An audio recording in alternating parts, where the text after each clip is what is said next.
Having looked at some issues that affect population growth and movement of populations of individuals from one place to another, let us now focus our attention on why population education. What is the need for something like this? The World Population Plan of Action urged the need of population education in the following way. Again, when this World Congress on Education met and they developed this plan of action, this is what they had to say.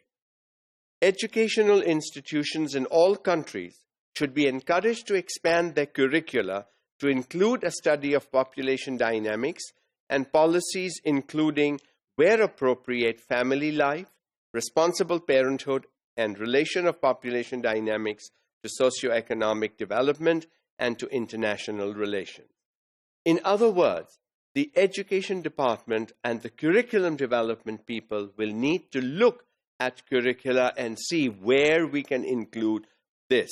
Population dynamics is crucial today in the 21st century as the world shrinks to a global village and movement across nations and boundaries is becoming slightly easier over time, and this trend will continue. What are nations supposed to do? What are young people supposed to do? How do you decide? Are you going to have 2 children, 1 child, 5 children? How are you going to bring them up? What are you going to do to make sure that what the needs of these children are, you will be able to guarantee? And the needs are not just a home and shelter. The need is good education, good food, nutrition, healthcare, and all those kinds of things are equally important today. What are we going to do to assure our children that we are able and capable of looking after their needs?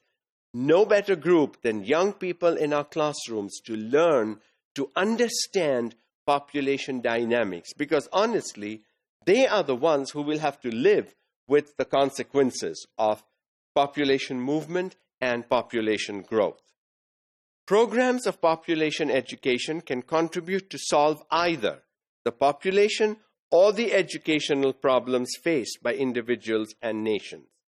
So, what are we going to teach? We're going to teach how to control population, how not to have so many children, how to have children staggered over 2, 3, 4-year time periods before you have the second and third child and so on.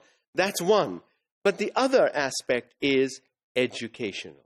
How are you going to educate young people to face the realities and consequences of population dynamics? As population trends shift and change, and they constantly do so, how do you make sure there is enough food? How do you make sure there are enough jobs? How do you make sure there is enough shelter? And at a price tag, at cost that these people will be able to afford. You can't have shelters and food and education at a price so high that it is beyond the reach of the common man. We are talking of the common man. We are not talking of the few people in the upper levels of society in any nation, because they can afford all that. We are talking of the common man. We are talking of the middle class. We are talking of the people living at the poverty line. We are also talking of the people living below the poverty line. So young people need to understand it is their responsibility to address these issues today so that they can have a better future tomorrow. The solutions of these problems depend basically upon social changes. Social changes will have to be made. Infrastructure in terms of schools, classrooms, qualified trained teachers will have to be provided. Otherwise, you just can't put 60 students in a room that is fit for 30 students. That's not good education practice at all. As an educator recently observed, by itself, education cannot bring about social change. Alone, education is not enough. Simply because young people are educated, social change is not going to happen. What education leads to is a self-sufficient condition to bring about change. When young people can stand up for their rights, when they can ask for their rights, when they can question current practices, then education is meaningful and helpful. Other than that, simply educating young people is not going to be good enough. You need to equip them with the skills of questioning, with the skills of asking for help when needed, with the skills of arguing with individuals for their rights. The potential of education then becomes an instrument of change. However, in many third world countries, developing countries, underdeveloped countries, this trend has not been seen so far.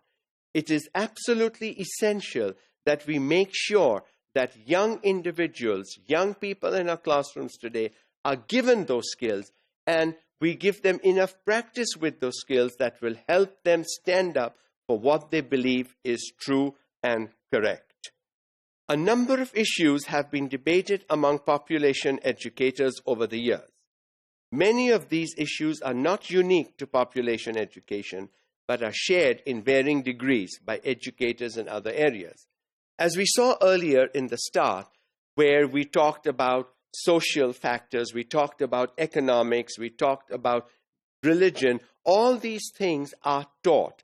So, sociology, economics, other areas, even literature, can impact how young people are taught some of these skills and values.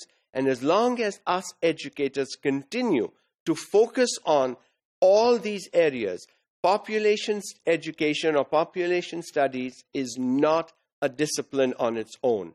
It borrows and takes from other areas, and that is what makes for a good, rich population education curriculum.